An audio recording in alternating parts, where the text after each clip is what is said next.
में भी कांग्रेस अध्यक्ष राहुल गांधी ने बीजेपी आरएसएस पर अब तक का सबसे बड़ा हमला बोला है।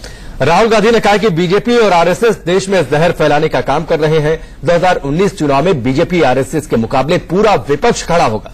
साथ ही उन्होंने ये भी कहा कि जहर फैलाने वालों को रोकना उनकी पहली प्राथमिकता होगी। Next election is going to be pretty straightforward. BJP on one side and the entire opposition on the other side.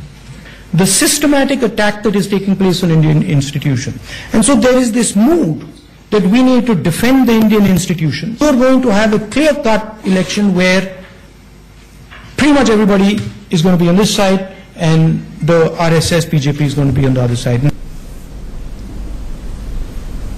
तो राहुल गांधी के इस बयान पर राजनीतिक प्रतिक्रियाएं भी सामने आई हैं। मनोज झा ने क्या कहा, आपको सुनवाते हैं। अतिरेक में व्याख्या करते हैं। उन्होंने तुलना नहीं की, उन्होंने उदाहरण दिया। उनके प्रतीक और उपमा के बारे में मैं टिप्पणी नहीं करूंगा, लेकिन क्या इस बात से हम इनकार कर सकते हैं कि संघ को तिरंगा फहराने में कितने वर्ष लग गए? क्या हम इस बात को इनकार कर सकते हैं कि इनके वैचारिक सहयात्री ने हमारे बापू की हत्या की थी? क्या हम इस बात से इनकार कर सकते हैं कि ये स्वयं को सांस्कृतिक संगठन कहते हैं, लेकिन संस्कृति के अलावा सब कुछ करते हैं? जिसने आज तक अपने स्ट्रक्चर को बहुलवाद के लिए ओपन नहीं किया है। आज भी कोई शेड्यूल का शेड्यूल ट्राइब ओबीसी इनके स्ट्रक्चर में प्रवेश नहीं पा सकता। बड़े शर्म की बात है और चिंताजनक बात है।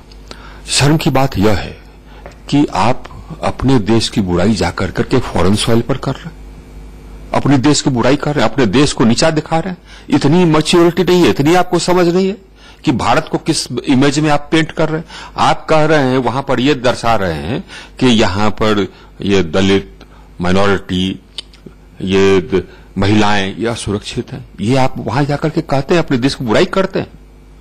बड़े शर्म की बात है साहब।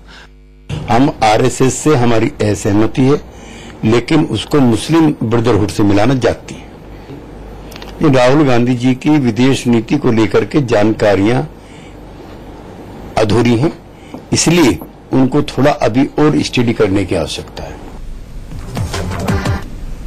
इससे पहले पूर्णिमा जर्मनी में थे राहुल गांधी और वहां पर जिस तरीके से हमला बोला था, सियासी बवाल काफी मचा था।